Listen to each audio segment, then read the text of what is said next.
भिवंडी तालुक्यातील ग्रामपंचायत खारबाव येथील नवीन भव्य आगरी कोळी समाज भूमिपूजन सोहळा व विविध योजना साहित्यांचे लोकार्पण मोठ्या उत्साहामध्ये पार पडले। यावेळी प्रमुख उपस्थिती म्हणून भिवंडी लोकसभेचे खासदार सुरेश उर्फ बाळामामा म्हात्रे त्यासोबतच अनेक मान्यवर यावेळी उपस्थित होते। यावेळी उपस्थित सर्व मान्यवरांचे स्वागत सन्मान ग्रामपंचायतीचे विद्यमान सरपंच, उपसरपंच, सर्व सदस्य यांच्या शुभ हस्ते करण्यात आले। यावेळी गावातील ग्रामस्थांनी देखील मोठ्या संख्येने या भूमिपूजन सोहळ्याला आपली उपस्थिती दर्शवली। उपस्थित मान्यवरांनी आपले मनोगत देखील या भूमिपूजन सोहळ्यानिमित्त व्यक्त केले आहे। सर्व ग्रामस्थ आणि सर्व प्रतिष्ठित नागरिक, सगळ्यात पहिले तर या समाज भवनाचा उद्घाटक या नात्याने आज या भवनाचं भूमिपूजन झाल्याचं मी जाहीर करतोय। आणि हे जाहीर करताना सगळ्या खारबाव गावातील ग्रामस्थांना मनापासून शुभेच्छा देतोय, आपल्या सगळ्यांचं अभिनंदनही करतोय। आणि ही वास्तू आपल्यासाठी नाही तर आपल्या येणाऱ्या भावी पिढीसाठी देखील एक आदर्शवत असेल अशा प्रकारची वास्तू ही आज उभी राहणार आहे।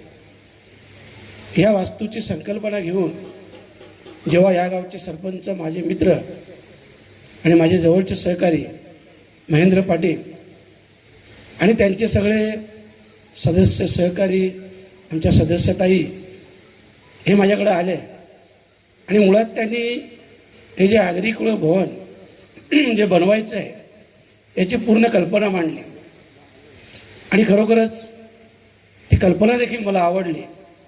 आणि म्हणून मी लगेच महेंद्र पाटीलला शब्द दिला की या समाज भवनासाठी जोही खर्च होईल, जेवढाही निधी लागेल, तो कितीही लागू दे, तो पूर्ण निधी मी माझ्या खासदार निधीतून देईन। आणि मी खरोखर सांगतो, मी अनेक वर्षापासून महेंद्र सोबत आहे, मी काम बघतो। सगळ्या समाजोपयोगी कामात, गावाच्या विकास कामात त्याची सतत धडपड तडपड चालू असतो। अनेक वेळा मी पाहिलं की गावाचं हे मैदान जेव्हा आपण बोलले त्या मैदानाची केस देखील महेंद्र पाटीलवरच झाली, हेही सांगतो। परंतु अशी विकास कामं करताना काही वेळा अशा केसेस अंगावर देखील घ्यायला लागतात, कारण हा महेंद्र पाटीलचं मैदान नाही, हे गावाचं आहे। आणि खारबाव गाव, मला कल्पना आहे खारबाव गाव हे ऐतिहासिक गाव आहे। फार वर्षापूर्वी आपण बघितलं तर शिक्षणाचं प्रमाण आणि सरकारी अधिकारी हे या तालुक्यात नव्हे, या जिल्ह्यात सगळ्यात जास्त अधिकारी या गावाने दिलेले आहेत। आणि म्हणून अशा गावाला जेव्हा मलाही कळलं की मैदान नाही, तर ही आपल्या सगळ्यांसाठी खरोखरच एक दुर्दैवी बाब आहे। आणि म्हणून त्यावेळेस देखील महेंद्रनी मला सांगितलं, मी महेंद्रला सांगितलं तुम्ही मैदान बनवा, भले ठीक आहे अडचणी येत असतील, परंतु आपल्याच नाही तर आपल्या येणाऱ्या अनेक पिढ्यांना, आपल्या मुलांना आपण काय दाखवणार। कारण शेवटी गाव तिथं खेळाचं मैदान हे असायलाच हवं, गाव तिथं शाळा असायला हवी, गाव तिथं तलाव असायला हवं। आणि म्हणून या सगळ्या गोष्टींनी आज हे गाव, कारण मला वाटत नाही की कुठल्या गावात अशा प्रकारचं एवढं मोठं हॉल जिथं पोलीस पाटलांसाठी कॅबिन आहे, कारण अलीकडं आपण ग्रामपंचायत सरपंच, उपसरपंच, सदस्यांना लक्षात ठेवतोय, परंतु पोलीस पाटलांची क्रेज कमी झालेली आहे।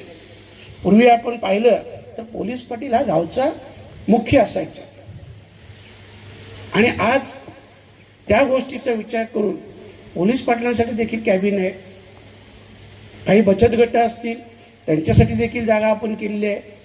आमच्या मगाशी एक आमच्या ज्येष्ठ नागरिकांनी सांगितलं की आम्हाला पूजा करायला लागतं, तर तिथं माऊलीची देखील मूर्ती असावी।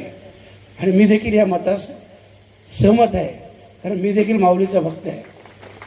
आणि म्हणून ती देखील माऊलीची मूर्ती देखील नक्कीच या सभागृहात असेल आणि या सभागृहातून आपले विविध कार्यक्रम, मुलाच्या जन्मापासून बड्डेपासून असू द्या तर लग्नांपर्यंत सगळे कार्यक्रम या हॉलमध्ये होतील अशा प्रकारचं चांगलं काम ज्यांच्याही माध्यमातून होत आहे त्या सगळ्यांना मी मनापासून खूप शुभेच्छा देतोय. आणि मी आजही सांगतोय, कालही बोललो, आजही बोलतोय की ह्या गावाच्या कुठल्याही विकास कामात जे तुम्ही सगळे आणि महेंद्र पाटील सुचवतील त्या कामासाठी माझी नक्कीच बांधिलकी असेल आणि ते काम आपण करू. एवढंच आजच्या दिवसापुरती मी शब्द देतो आणि सगळ्यांची रजा घेतो. धन्यवाद. जय हिंद, जय महाराष्ट्र. होतो तुमच्यासमोर मांडणार होतो, परंतु आज मला वेळ कमी आहे. नाही तर प्रत्येक कार्यक्रमामध्ये शेवटचा म्हणजे माणूस मीच, सगळे जातील तरी मी थांबायचो. लग्नामध्ये ते देतकून राखायला करवली असते नाही का, तशी माझी अवस्था असायची. आणि या सगळ्या लोकांनी केलेली ती, आणि त्याला मी आतापर्यंत पुरा पडलेलो आहे. पण आता नाईलाज असतो, काही काही वेळेला जायला लागते. आणि शेवटी ही आपली माणसं आहेत. याच्या अगोदर आपण बघायचो खासदार साहेब, एक कार्यक्रम आम्ही केला, त्याचा उद्घाटन पुन्हा दुसरी लोक येऊन करायची. तर आम्ही केल्यानंतर समाधान नव्हता, आम्ही काम आणलं, आम्ही उद्घाटन केलं. आज चांगली गोष्ट अशी आहे की सगळे एकत्र आहोत आणि एकत्रितपणे सगळेजण काम करतात. म्हणून सगळ्यांनी पहिल्यांदा एकत्र राहणे गरजेचं आहे. पक्ष सगळ्यांचेच आहेत, प्रत्येकाने आपल्या आपल्या पक्षाचं काम करावं. मी माझ्या आयुष्याच्या सुरुवातीपासून तर आतापर्यंत मी माझ्या एकाच पक्षाचं काम केलं, पण मी कोणाशी वाईट पण घेतलं नाही कधी. याचा अर्थ मी कोणासमोर झुकलो पण नाही, वाकलो पण नाही. मी माझं काम माझ्या पद्धतीने करीत राहिलो. ज्यांना ते चांगलं वाटलं ते सोबत राहिले, चांगलं वाटलं नसेल ते निघून गेले. मला काय माझ्या जीवनावर काही त्याचा परिणाम झाला नाही. म्हणून तुम्हाला सगळ्यांना सांगतो, निवडणुका आल्यानंतर प्रत्येक माणसाने आपल्या आपल्या पक्षाचंच काम करा, निष्ठेने करा. आजचा जो जमाना चालला आहे ना, म्हणजे आज या व्यासपीठावर दिसणारा माणूस दुसऱ्या दिवशी दुसऱ्या व्यासपीठावर दिसतो. तर हा जो काही बाजार आहे, या बाजाराला बळी पडू नका. कोणी राष्ट्रवादीचा असेल, कोणी भाजपचा असेल, कोणी जनता पार्टीचा असेल, कोणी शिवसेनेचा असेल, कोणी शिंदे सेनेचा असेल, त्यांनी त्यांचं काम करू द्या. पण आपलं काम करत असताना आपण कुठे कोणाच्या समोर म्हणजे लालचने झुकतो, कोणाच्या दादागिरीने झुकतो, कोणाच्या दबावाने झुकतो, असं होता कामा नये. तर आपलं किंमत आपली राहणार आहे. मला माझ्या आयुष्यामध्ये अनेक माणसं चांगली भेटली, अनेक वाईट पण भेटली. काही लोकांनी म्हणजे दादागिरी करण्याचा प्रयत्न केला, जमला नाही. काही लोकांनी प्रेमाने मला जवळ घेतलं, त्यांचं जमलं. मानाचं स्थान आणि जागा मिळावी म्हणून हे सभागृहाचा त्याचा उपयोग त्यांना होणार आहे. आणि दुसरं, तलाठी ऑफिस कुठे, मालुडे ऑफिसला कुठे, इथे तिथे किंवा भुईंडीला, अशा बऱ्याच ठिकाणी जावं लागतं शेतकऱ्यांना उतारे आणण्यासाठी. त्यासाठी ह्या ठिकाणी तलाठी ऑफिससुद्धा होणार आहे. पोलीस पाटलांना कार्यालयाला जागा नाही, त्या पोलीस पाटलांसाठी सुद्धा इथे कार्यालय होणार आहे. लग्न समारंभ होण्यासाठी सुद्धा सभागृह तयार आहे. या अशा अनेक अडचणींना मात करून आज ही वास्तू उभी राहत आहे. आणि ह्या वास्तूचं नाव आगरी कोळी समाजगृह म्हणून त्याचं केलेलं आहे. कुठल्याही पक्षाचं नाव नाही, कुठल्याही नेत्याचं नाव नाही.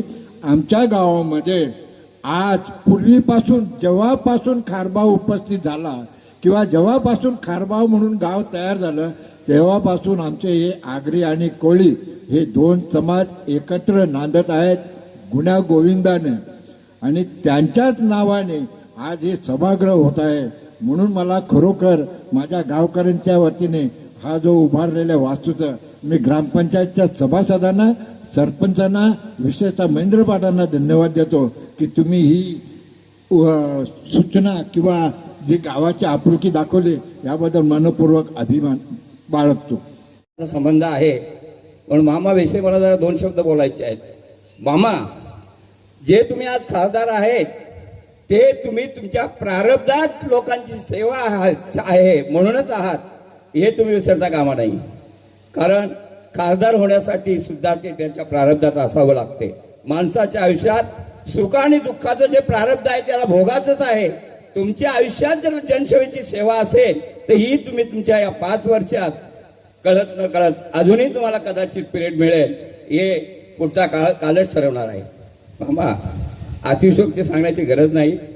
मी आपणास अगदी स्नेहपूर्वक ओळखतो, जाणतो. आपल्या कामाबद्दल मी अधिक काही माहितीने बोललो तर ती अतिशयोक्ती ठरत. आणि या निमित्ताने आज जे कोणी पोलीस कर्मचारी अधिकारी या ठिकाणी उपस्थित आहेत त्यांचे मी आभार मानायचं राहिलो होतो, त्यांचे आभार मानतो.